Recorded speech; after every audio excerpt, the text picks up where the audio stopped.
வணக்கம் ஃப்ரெண்ட்ஸ், ரெகடிகாசை சீரியலில் இன்னும் எபிசோடில் என்ன நடக்குதுன்னு பார்க்கலாம் வாங்க. ரேகாவை கல்யாணம் பண்ண முடியலன்னா இவன் ஏதாவது பண்ணிக்கிட்டா என்ன பண்ணுவீங்க அப்படின்னு அவங்க குடும்பத்தை பயமுறுத்தி சத்யாவோட காதலுக்கு மீனாவையும் துணை சேர்த்து வச்சுட்டு முத்து வீட்டுக்கு வர்றாரு. அப்பான்னு கூப்பிட்டுக்கிட்டே வர, வாடா முத்து, ஏதோ பிரச்சனைன்னு சொன்னியே, எல்லாம் சரியாயிடுச்சா அப்படின்னு கேட்டுட்டு நிம்மதியாக அவர் வீட்டு சோஃபாவில் உட்காந்துருக்காரு. கொஞ்சம் தள்ளி மனோஜும் உட்காந்துருக்காரு. முடிஞ்சதுப்பா, சத்யா ஒரு வழியா ஸ்டேஷன்ல இருந்து மீட்டு வீட்டுக்கு கூட்டிக்கிட்டு வந்தாச்சுப்பா அப்படின்னு முத்து சொல்ல, நல்லதுப்பா, என்ன ஆச்சோ ஏதாச்சோன்னு நானும் டென்ஷன் ஆயிருந்தேங்கிறாரு அண்ணாமலை. அவன் போலீஸ் ஸ்டேஷனுக்கு போறது என்ன புதுசா? பைக்கை திருடிக்கிட்டு போனா, என்கிட்ட இருந்த பணத்தை திருடிக்கிட்டு போனா, இன்னும் திருந்தல போலன்னு விஜயா பழைய மாதிரியே பேச ஆரம்பிச்சுட்டாங்க.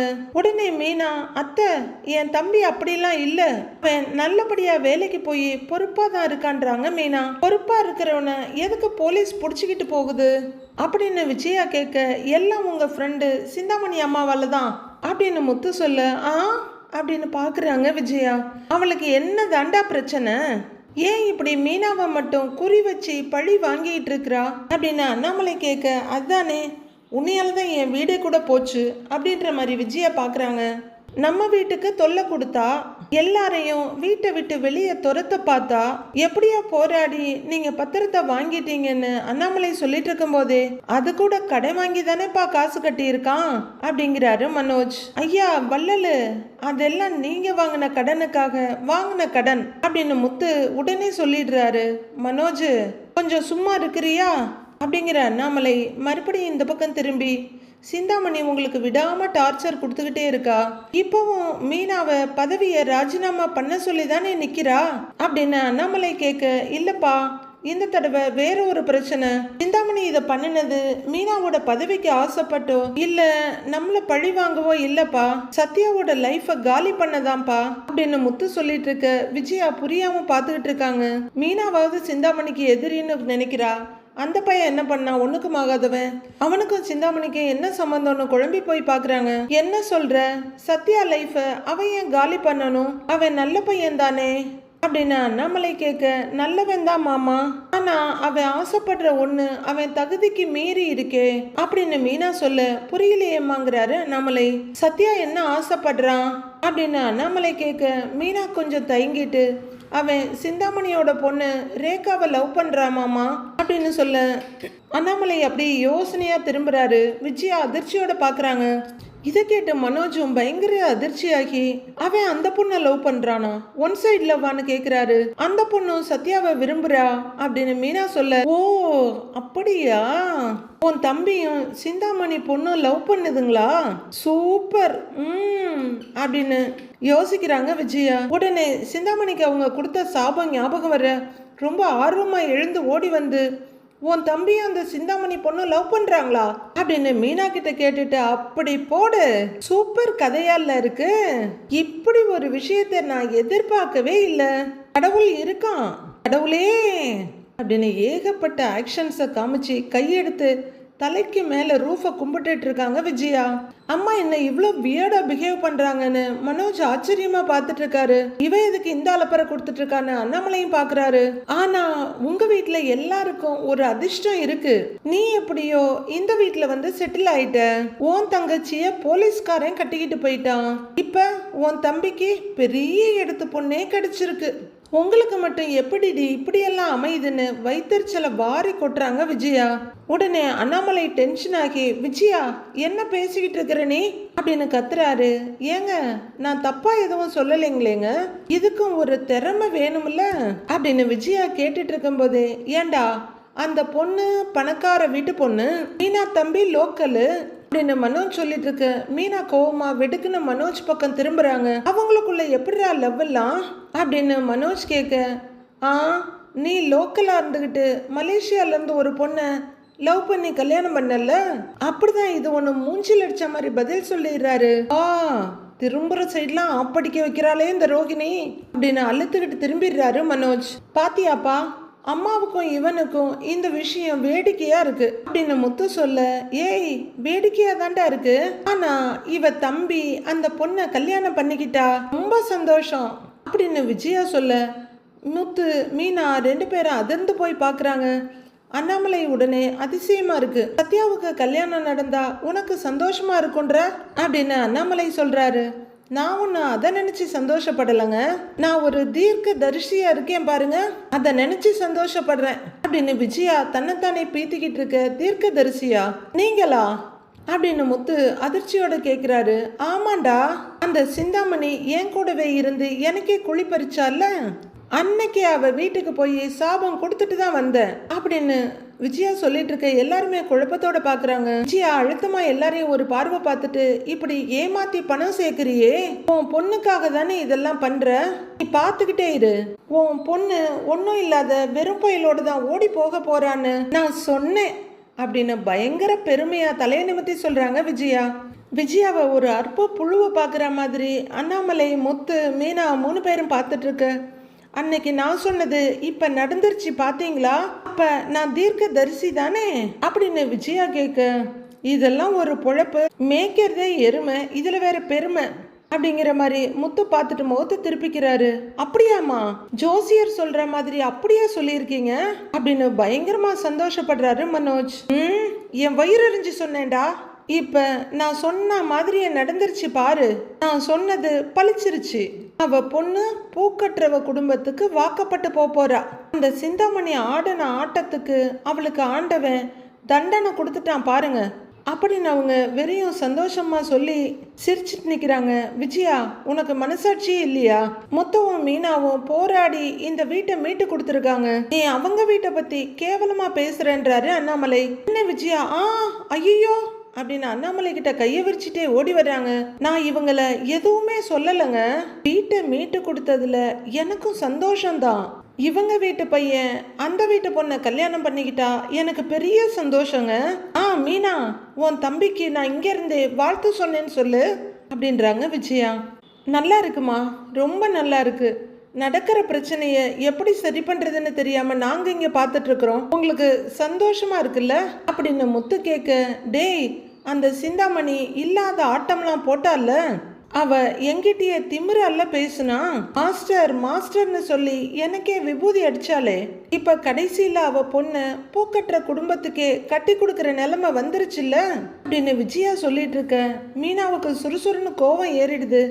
அத்தை, என் குடும்பத்தை அப்படி குறை சொல்றி பேசுறதுல உங்களுக்கு என்னதான் சந்தோஷம்? நாங்க என்ன திருடுறோமா, கொள்ளையடிக்கிறோமா, இல்ல அடுத்தவங்க பொருளுக்கு பணங்காசுக்கு ஆசைப்படுறோமா? சொந்த உழைப்புல கடுமையா உழைச்சுதான் எங்க அப்பா அம்மா எங்களை வளர்த்துருக்காங்க. பூக்கார குடும்பம்னு சொல்றதுல எங்களுக்கு பெருமை தான் அத்தை, அதுல எங்களுக்கு எந்த அவமானமும் இல்ல அப்படின்னு மீனா சரியா பதிலடி கொடுத்துட. ஐயோ, என்ன பேச்சு பேசுது இதெல்லாம்னு உதட்ட பிதுக்கிட்டு உட்கார்ந்துருக்காரு மனோஜ். அதெல்லாம் இவங்களுக்கு புரியாத மீனா, பணக்கார குடும்பம்னு பார்லர் அம்மாவை கூட்டிக்கிட்டு வந்தாங்க, இப்ப அது அதோட வேலையை காட்டி விட்டுடுச்சு. பலகுரலோட அம்மா பணக்கார சம்பந்தின்னு அவங்க வீட்டுக்கு போனாங்க, அவங்களும் சிறப்பா கவனிச்சு அனுப்பிட்டாங்க அப்படிங்கிற முத்து விஜயா ஒரு அழுத்தமான பார்வை பார்த்து, அதெல்லாம் மறந்துருச்சு இல்லம்மா அப்படின்னு முத்து கேட்க. எதையும் நான் மறக்கலடா, அந்த சிந்தாமணி எனக்கு பண்ணின துரோகத்தை நான் மறக்கல, எனக்கு அவ பண்ணின நம்பிக்கை துரோகத்துக்கு தான் அவளுக்கு இந்த நிலைமை. ஆனா ஒண்ணுடா, அவளும் பூ வியாபாரம் பண்றவ தானே, 2 பூக்கற்ற குடும்பமும் ஒன்று சேர்ந்துட்டாங்க அப்படின்னு மறுபடியும் கேவலமா ஆரம்பிக்கிறாங்க விஜயா. அந்த பூக்கார குடும்பத்துல இருந்து வந்தவ தான் நம்ம பையனுக்கு உறுதுணையா இருக்கிறா, அவங்க 2 பேரும் சேர்ந்து தான் இந்த வீட்டை மீட்டு கொடுத்துருக்காங்க அப்படின்னு அண்ணாமலை சொல்ல. ஐயோ, இவர் என்னமோ ஸ்ரீராம ஜெயம் சொல்ற மாதிரி அப்பப்ப இதை சொல்லிக்கிட்டே இருக்காருன்னு வெறுப்பா முகத்தை திருப்புறாரு மனோஜ். யாரையும் குறை சொல்லி பேசாத, மீனாவால இந்த குடும்பத்துக்கு பெருமை தானே அண்ணாமலை சொல்ல. அது சரி, இவளால நமக்கு என்ன பெருமை வந்திருக்குன்னு விஜயா கேக்குறாங்க. அண்ணாமலை பயங்கர டென்ஷன் ஆயிடுறாரு. அங்க போய் உட்கார்ந்து யோசனை பண்ணி பாரு, அப்ப தெரியும் மீனாவால என்னென்ன நல்லது நடந்திருக்குன்னு அப்படின்னு கையை நீட்டி கத்துன்னு கத்துறாரு அண்ணாமலை. விஜயா மெதுவா திரும்பி மீனாவை பாக்குறாங்க. அவங்க முகம் இறுகி போய் நிக்க.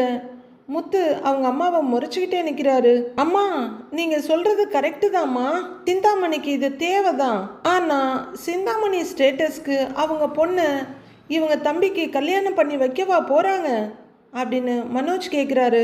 உடனே முத்து அம்மா மேல காட்ட வேண்டிய கோவத்தெல்லாம் மொத்தமா திருப்பி, டேய், அதை பத்தி உனக்கு என்னடா கவலை, அப்படின்னு கேட்க மனோஜ் முகத்தை திருப்பிக்கிறாரு. முத்து, அவன் சொல்றத விடு. ஆனா அதுல இருக்க விஷயத்தை யோசிக்கணும். சிந்தாமணி அவ பொண்ணு எப்படி சத்யாவுக்கு கல்யாணம் பண்ணி கொடுப்பான்னு அண்ணாமலை கேட்குறாரு. அப்பா, யாரை கல்யாணம் பண்ணிக்குவாங்கன்றது எதுவுமே நம்ம கையில இல்லையேப்பா. இவன் கல்யாணம் நடக்குதுன்னு தான் நான் அங்கே வந்தேன். உன் பணத்தை திருடிக்கிட்டு இவன் ஓடி போயிட்டான். அப்புறம் நான் மாப்பிள்ளை ஆயிட்டேன் அப்படின்னு முத்து ஆரம்பிக்க, அடுத்து இவளை என் தலையில கட்டிட்டாங்க அப்படின்னு எப்பவும் சொல்ற மாதிரி சொல்ல போறாரோன்னு எச்சரிக்கையா மீனா முறைச்சிட்டு இருக்காங்க. உடனே முத்து சுதாரிச்சுக்கிட்டு, இல்ல அது இல்ல மீனா, இந்த ஓடுகாலியால என் வாழ்க்கையில எனக்கு நடந்த ஒரே நல்ல விஷயம் நீதான். நீ வந்ததுக்கு அப்புறம் தானே என் வாழ்க்கைய நல்லா மாறுச்சு அப்படின்னு முத்து சொல்ல, ஷோல்டரை ஏத்தின மீனா கொஞ்சம் கொஞ்சமா இறக்குறாங்க. மாமா, எங்களுக்கு சத்யா அந்த பொண்ணை விரும்புறதுல ஆரம்பத்துல இருந்தே விருப்பம் இல்லை. அவனை அவ கூட பழகாதன்னு தான் சொல்லிக்கிட்டு இருந்தேன் அப்படின்னு மீனா சொல்ல, உடனே விஜயா, ஏய் நீயே அதெல்லாம் சொல்ற? அவங்க நல்லா பழகட்டும். சிந்தாமணி ஒத்துக்கலன்னா அவ பொண்ணை கூட்டிகிட்டு ஓட சொல்லு அப்படின்னு விஜயா சொல்ல, சி நீ எல்லாம் ஒரு பொம்பளை அப்படின்ற மாதிரி அண்ணாமலை பார்க்குறாரு. மீனா ரொம்பவே சங்கடத்தோட விஜயாவை திரும்பி பார்த்துக்கிட்டு இருக்க. ஊர் ரெண்டு பட்டா கூத்தாடிக்கு சந்தோஷம்னு சொல்லுவாங்க. மற்றவங்க பிரச்சனையில நீங்க குளிர்காய பார்க்காதீங்கம்மா அப்படின்னு எரிச்சலா சொல்லி முடிக்கிறாரு முத்து. ஆமா, இவர் சத்யாவுக்கு நம்பிக்கை கொடுக்கறாரு. ஆனா எனக்கு என்னவோ பயமா தான் மாமா இருக்கு அப்படின்னு மீனா சொல்றாங்க. சிந்தாமணிங்கிறவ சரி கிடையாது. இப்பவே சத்யாவை அரெஸ்ட் பண்ண வச்சிருக்கா. அவ பொண்ணு விஷயங்கிறதுனால அவ என்ன வேணாலும் செய்வா அப்படின்னு அண்ணாமலை சொல்லிட்டு இருக்கும் போதே, அவ என்ன செஞ்சாலும் பரவாயில்லப்பா, சத்யா விரும்பிட்டான். அந்த பொண்ணு சத்யாவை உண்மையா லவ் பண்ணதுப்பா. சொல்ல போனா அந்த பொண்ணு தான் முதல்ல சத்யாவை விரும்பிச்சுப்பா. விரும்பினவங்களை சேர்த்து வைக்கிறது தானேப்பா நியாயம் அப்படின்னு முத்து சொல்லிட்டு இருக்க விஜயாவுக்கு அப்படியே சந்தோஷ குமிழிகள் அடுக்கடுக்கா புறப்படுது. எப்படியும் இவன் ஒரு வேலையில கையை வச்சாலோ காலை வச்சாலோ அதை முடிக்காம விட மாட்டான். எப்படியும் சிந்தாமணி பொண்ணை இந்த பூக்காரியோட தம்பிக்கு கட்டி வச்சுட்டு தான் அடுத்த வேலை பார்ப்பான் அப்படின்னு நினைக்க அவங்களுக்கு சந்தோஷம் தாங்க முடியல. விரும்பினவங்கள நீ சொல்றது சரிதான்டா. ஆசைப்பட்டவங்கள சேர்த்து வைக்கிறது நானும் சொல்றேன் நியாயம்தான். இது மற்ற விஷயம் மாதிரி இல்ல. ரெண்டு பேரோட வாழ்க்கை சம்பந்தப்பட்ட விஷயம். பார்த்துதான் உள்ள இறங்கணும்னு அண்ணாமலை சொல்றாரு. அதெல்லாம் ஒன்றும் இல்லப்பா, நான் பார்த்துக்கிறேன்ப்பா அப்படின்னு முத்து சொல்ல அண்ணாமலை மெல்ல எழுந்திருக்கிறாரு. எதுவா இருந்தாலும் நீங்க ரெண்டு பேரும் பார்த்து செயல்படுங்க அப்படின்னு சொல்லிட்டு அவர் நடக்க ஆரம்பிக்கிறாரு. சரிங்க பண்றாரு முத்துவும். விஜயா ஒரு பார்வை பார்க்க விஜயா நைஸா பார்வையை வேற பக்கம் மாத்திக்கிறாங்க. அண்ணாமலை எழுந்து அவங்க ரூம்குள்ள போக விஜயா அவரு போறாரா இல்ல நிக்கிறாரான்னு எட்டி பாக்குறாங்க. அவரு ரூம்குள்ள போனதும் அப்படியே சுத்தி வேகமா ஓடி வந்து முத்துவோட கையை பிடிச்சிக்கிட்டு, டேய் டேய் டேய் டேய் டேய் எப்படியாவது அந்த வீட்டு பொண்ணை இவ தம்பிக்கு கட்டி வச்சிடுறா. அந்த சிந்தாமணி நாசமா போகணும், அதுதான்டா வேணும் எனக்கு அப்படின்னு ரொம்ப சந்தோஷமும் ஏகப்பட்ட ஆக்ஷனுமா சொல்லிட்டு விஜயாவை அங்கேருந்து போறாங்க. முத்துவுக்கு அழுவுறதா சிரிக்கிறதா தலையில அடிச்சுக்கிறதான்னு தெரியல. நைட்டு முத்து அவர் பெட்ல உட்காந்துருக்க மீனா ஒரு டம்ளர் ஃபுல்லா பால் எடுத்துட்டு வந்து, ஏங்க இந்தாங்க பாலுங்கன்னு கொடுக்க தேங்க்யூன்னு வாங்கிக்கிறாரு அவரு. என்ன மீனா, பால் டிஃப்ரெண்ட் டேஸ்டா இருக்கு அப்படின்னு ஒரு முறை குடிச்சிட்டு கேட்குறாரு. பாதாம் முந்திரி எல்லாம் அரைச்சி காய்ச்சி இருக்கேங்க அப்படின்னு மீனா சொல்ல, என்ன இன்னைக்கு என்ன ஸ்பெஷலாக இருக்கு அப்படின்னு முத்து சிரிச்சுக்கிட்டே கேட்க, இன்னைக்கு உங்களை பார்க்கும்போது என்னமோ ஸ்பெஷலாக தெரியுறீங்கன்றாங்க மீனா.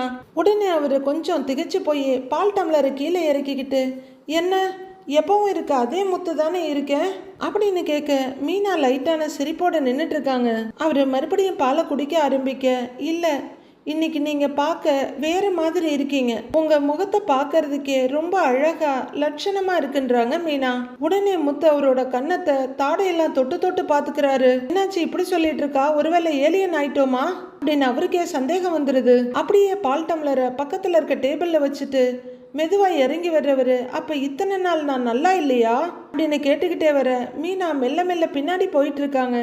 அப்படி இல்லை, என் தம்பி வாழ்க்கையில நீங்க இவ்வளவு அக்கறை எடுத்து பாத்துக்கிறீங்க. நாங்க கூட அவன் ஆசைப்பட்டது எதையும் பண்ணி வைக்காம பயந்துகிட்டே இருந்தோம். நீங்க அவனுக்காக இவ்வளவு யோசிக்கிறீங்கல்ல அப்படின்னு மீனா சொல்ல, மீனா பக்கமா போன முத்து பின்னாடி வந்து கட்டில் மேல சாஞ்சிக்கிறாரு. ஓ, அப்ப அதுக்காக தான் இந்த ஸ்பெஷல் பாலா அப்படின்னு கேட்க, எஸ் தேங்க்யூங்கிறாங்க மீனா. தேங்க்யூவா? Why thank you? Why why why அப்படிங்கிறாரு Muthu. Because you saved my brother from police அப்படின்னு மீனா சொல்ல, Meena don't say thank you, Sathya your brother but my brother in law, saving my brother in law is my duty அப்படின்னு முத்து சொல்ல, மீனா சிரிச்சுக்கிட்டே my டியூட்டியான்னு கேட்குறாங்க. ஆ அப்படின்னு முத்து தலையாட்ட, சூப்பரா பேசுறீங்கன்னு முத்துவை பாராட்டுறாங்க Meena. Okay come here remove my shirt button அப்படின்னு முத்து சொல்ல, உடனே மீனா முகத்தை சுருக்கிக்கிட்டு ஒய் யூ ஹாவ் ஹேண்ட்ஸ் இல்லை அப்படின்றாங்க. No no no no my hands are very tired driving, you come come close அப்படின்னு கத்துக்கிட்டே இங்கிலீஷை வச்சு ரொமான்ஸ் ஆரம்பிக்கிறாரு முத்து. மீனாவும் சிரிச்சுக்கிட்டே மெல்ல முத்துக்கிட்ட போறாங்க. முத்துவோட ஷர்ட் பட்டன்ல அவங்க கையை வைக்க வெரி நைஸ் அப்படின்னு கையை கீழே வச்சுக்கிறாரு அவரு. அப்படியே தலையை சாச்சு அவர் மீனாவை பார்த்துக்கிட்டு இருக்க, ஏன் அப்படி பாக்குறீங்கன்னு மீனா கேக்குறாங்க.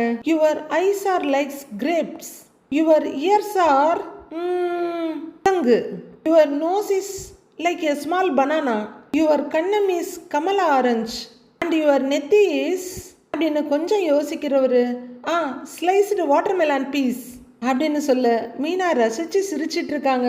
மொத்தமா சொன்னா your face is one fruit falooda அப்படின்னு அவர் சொல்ல, முத்து எதிர்பார்க்காத நேரத்துல மீனா பட்டுன கையில ஒன்று வச்சிடுறாங்க.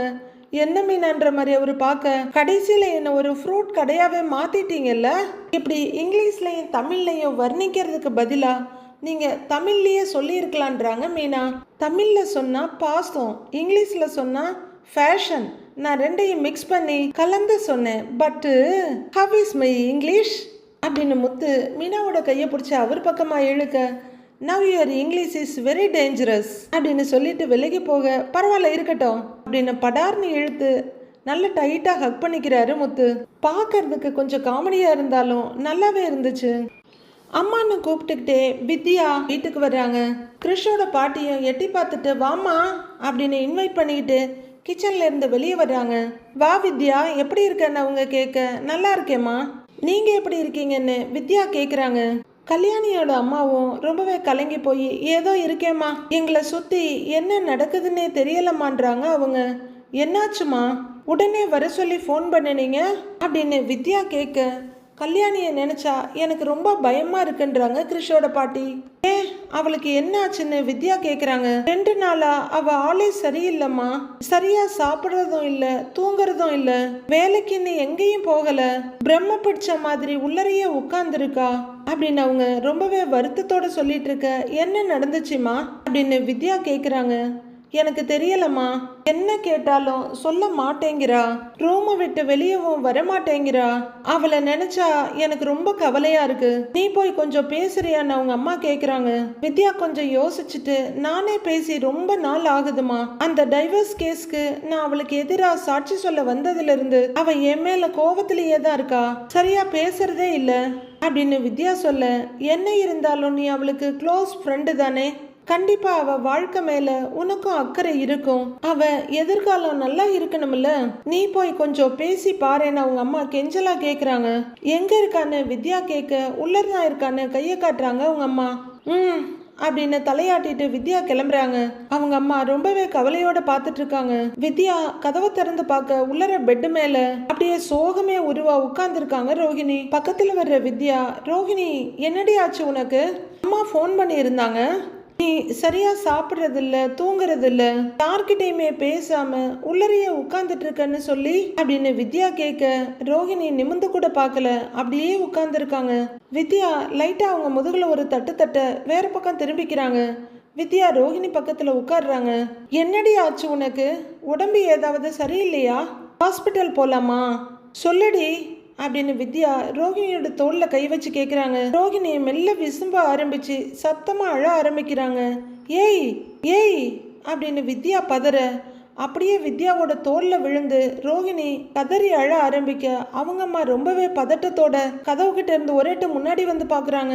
ஏண்டி ஏண்டி அழற, ஏய் ரோஹிணி என்ன ஆச்சு, இரு அழாத ரோஹிணி, என்ன ஆச்சு என்னாச்சுன்னு முதல்ல சொல்லு, அழாத அப்படின்னு முதுகுல தட்டி கொடுத்து கண்ணீரை தொடச்சு விடுறாங்க வித்யா.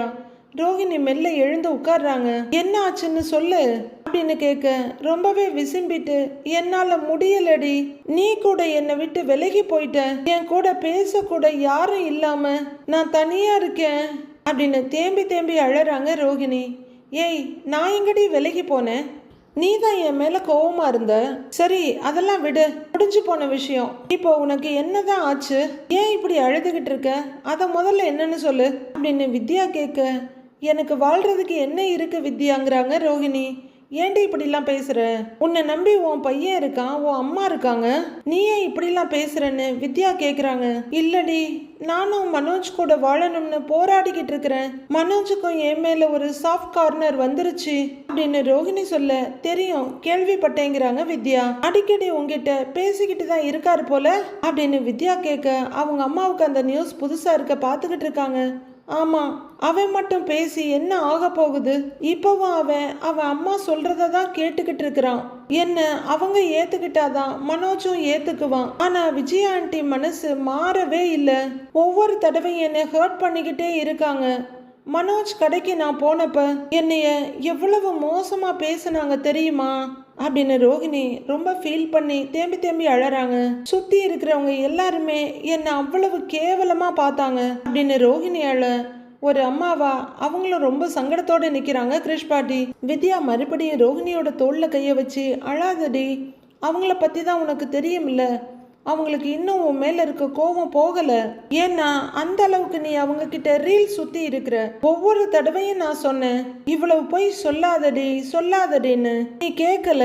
நீ முன்னாடி செஞ்ச தப்பு உன்னைய மொத்தமா சேர்ந்து வந்து அடிக்குது அப்படின்னு வித்யா சொல்லிக்கிட்டு இருக்க, அவங்க அம்மா பரிதாபமா பார்த்துட்டு இருக்காங்க. நான் என்ன சொகுசா வாழவா போய் சொன்னேன்? மனோஜுக்காக தானே.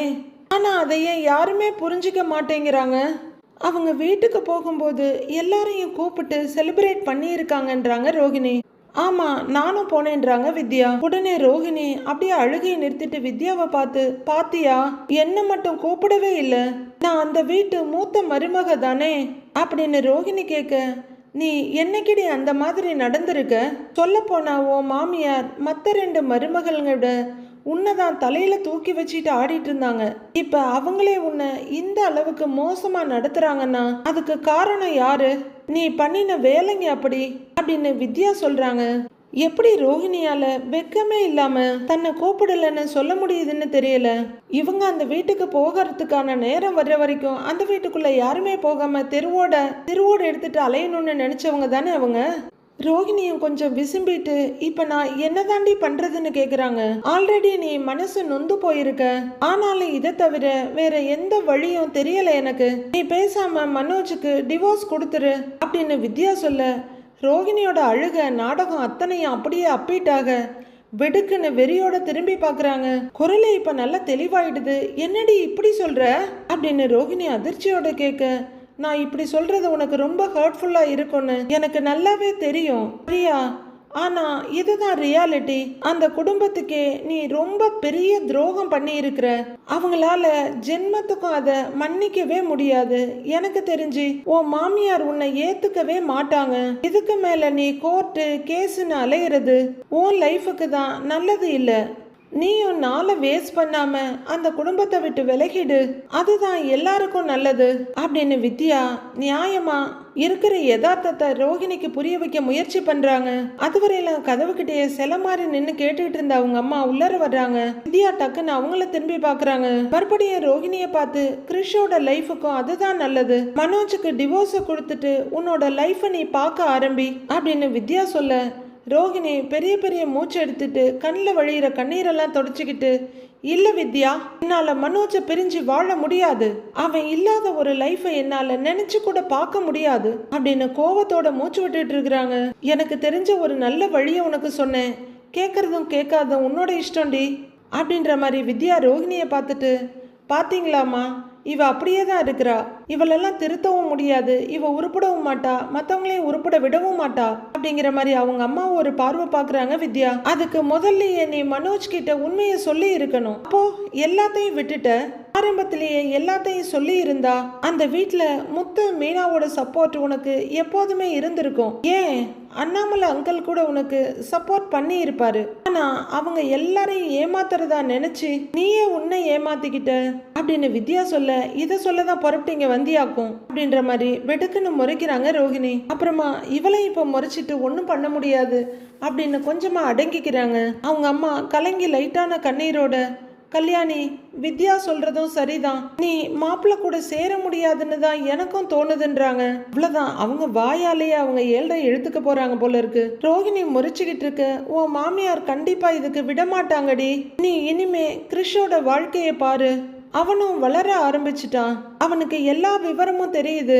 உனக்கு நான் அமைச்சு கொடுத்த வாழ்க்கையும் சரியில்லைன்னு அழ ஆரம்பிக்கிறவங்க, நீயா தேடிக்கிட்ட வாழ்க்கையும் நிலைக்கல அப்படின்னு அழறவங்க வழியிற கண்ணீரை தொடச்சுக்கிட்டு எல்லாத்தையும் விட்டுட்டு கிறிஷ் கூட புது வாழ்க்கைய தொடங்கு. அவன் எதிர்காலத்தை பத்தி யோசி அப்படின்னு அவங்க அம்மா சொல்ல, அப்ப எனக்குன்னு ஒரு வாழ்க்கை இருக்கணும்னு நான் ஆசையப்படக்கூடாதாம்மா அப்படின்னு முகத்தை சுருக்கி கண்ணீரோட கேக்குறாங்க ரோஹிணி. அவங்களுக்கும் அழுக தாங்கல. நான் அப்படி சொல்லலடி. எதிர்காலத்துல கடவுள் உனக்குன்னு யாரையாவது அமைச்சு வச்சிருந்தா அதை நாம அப்ப பாத்துக்கலாம் அப்படின்னு அவங்க அம்மா சொல்றாங்க. ரோஹிணி அமைதியா இருக்க, அம்மா சொல்றதும் சரிதாண்டி. இங்க பாரு, நான் உங்ககிட்ட பேசாம இருந்திருக்கலாம். ஆனா எப்பவும் உன் லைஃப் மேல எனக்கு அக்கறை இருக்கு. நானும் உனக்கு ஆதரவா கூட இருப்பேன். நான் சொல்றத கொஞ்சம் கேளு. டைவர்ஸ் கொடுத்துடு. அடுத்து உன் லைஃப்ல என்ன பண்ணலான்னு நாம யோசிக்கலாம். அதுதான் நம்ம எல்லாருக்கும் நல்லது அப்படின்னு வித்யா சொல்ல முகத்தை சுருக்கிக்கிட்டு கோபமா பாக்குறாங்க ரோஹிணி. ஆனா எதுவும் சொல்லல. விஜயா கிச்சன் பக்கமாக இருந்து வந்துக்கிட்டு இருக்க, முதலாளி முதலாளி அப்படின்னு கூப்பிட்டுக்கிட்டே 4-5 பேர் ஒயிட் யூனிஃபார்மில் விஜயா வீட்டுக்கிட்ட வந்து நிற்கிறாங்க. யாருங்க அப்படின்னு கேட்டுக்கிட்டு விஜயா வந்து நிற்க, முதலாளியை பார்க்க வந்தோங்கம்மா அப்படின்றாங்க அவங்க. ஓ முதலாளியா, ஏன் பையன் தான், இருங்க அப்படின்னு விஜயா சொல்ல, சரிங்கம்மான்னு சொல்கிறாங்க 5 பேரும். அப்போ மனோஜும் கிச்சன் பக்கமாக இருந்து, நான் ஷோரூமுக்கு கிளம்பிட்டேன், வந்துடுவேன் அப்படின்னு ஃபோனில் சொல்லிக்கிட்டே வர்றாரு. டேய், உன்னை பார்க்க வந்திருக்காங்கடா, வா அப்படின்னு கூப்பிடுறாங்க விஜயா. என்னையா அப்படின்னு கேட்டுக்கிட்டே மனோஜ் வர கையை பிடிச்சி கூட்டிட்டு வர விஜயா, பாரு அப்படின்னு கூட்டிட்டு வந்து நிறுத்துறாங்க. என்ன வேணும்னு கேட்குறாரு மனோஜ். இல்லைங்க, நாங்கள் எங்கள் முதலாளியை பார்க்க வந்தோன்னு அவங்க 5 பேரும் ஒரே குரல்ல சொல்றாங்க. விஜயா கொஞ்சம் திகைச்சு போய், இவன் தான் பெரிய கடையெல்லாம் வச்சிருக்கான், இவனை தானே பார்க்க வந்தீங்க அப்படின்னு விஜயா கேட்க, எங்க முதலாளி இவர் இல்லம்மான்னு ஒருத்தர் சொல்றாரு. சத்தம் கேட்டு ரவியும் வெளியே வர்றாரு. உன்னதானடா பார்க்க வந்திருக்காங்க மனோஜ் கிட்ட கேட்க, இல்லம்மா இவர் இல்லம்மான்றாங்க இன்னொருத்தர். அப்போ பக்கத்து ரூம்ல இருந்து அண்ணாமலையும் வெளியே வர்றாரு. என்னப்பா யார் நீங்க என்ன அண்ணாமலை கேட்க, சார் அப்படின்னு ஒருத்தர் திரும்ப, சார் நாங்க MM டிராவல்ஸ் டிரைவருங்க, முத்து முதலாளியை பார்க்க வந்தோம், அவரை பார்த்துட்டு இந்த வார கலெக்ஷனை கொடுத்துட்டு போலான்னு வந்தோன்னு ஒருத்தர் சொல்றாரு. இரு அப்படிங்கிற அண்ணாமலை அவங்க பக்கத்து ரூமுக்கு போய் முத்துன்னு கூப்பிடுறாரு. முத்து முத்து அப்படின்னு கதவை தட்ட, முத்து கதவை திறக்கிறாரு. அப்பா அப்படின்னு பார்க்க, உன்னை பார்க்கறதுக்கு வந்திருக்காங்க அப்படின்னு அண்ணாமலை சொல்லிட்டு இருக்கும்போது முத்து அவங்கள பார்த்துட்டு பயங்கர சந்தோஷ சிரிப்போட அரசியல்வாதியை விட பெருசா கும்பிட போட்டுக்கிட்டு, வாங்கண்ணே வாங்கண்ணே வாங்கண்ணேன்ட்டு ஓடி வர்றாரு. வணக்கண்ணே வணக்கண்ணே அப்படின்னு அவங்களும் ரொம்ப சந்தோஷமா முத்து பக்கம் திரும்புறாங்க. வணக்கண்ணே வணக்கண்ணேன்றவங்க, டேய் மாலையை கூடுறான்னு பின்னாடி இருக்கவர் கையில இருந்து அந்த கவரோட மாலையை வெளியே எடுக்கிறாங்க. ஏய் என்ன, எதுக்கு இதெல்லாம் அப்படின்னு முத்து கேட்டுட்டு இருக்கும் போதே அதுல வளர்த்தியா இருக்க ஒருத்தர் முத்துவோட கழுத்துல மாலையை போட மற்ற 4 பேரும் கிளாப் பண்றாங்க. முத்து பின்னாடியே வெளியே வந்த மீனாவும் அண்ணாமலை பக்கத்துல வந்து நின்று சந்தோஷமா பார்த்துக்கிட்டு இருக்காங்க. விஜயாவும் மனோஜும் ஒன்றும் புரியாம குழம்பி போய் நின்று பார்த்துட்டு இருக்காங்க. முத்து புதுசா ரெடி பண்ண காரோட டிரைவர்ஸ் தான் அந்த 5 பேருன்றது அவங்களுக்கும் மனோஜுக்கும் இன்னும் மைண்ட்ல ஏறல. முத்து முதலாளி ஆயிட்டாரு. கலெக்ஷன் வீடு தேடி வர ஆரம்பிச்சிருச்சு. அப்போ கடனெல்லாம் சீக்கிரம் அடைஞ்சிடும்னு எதிர்பார்க்கலாம். அடுத்து என்ன நடக்க போகுதுன்னு வர எபிசோட்ல பார்க்கலாம் ஃப்ரெண்ட்ஸ்.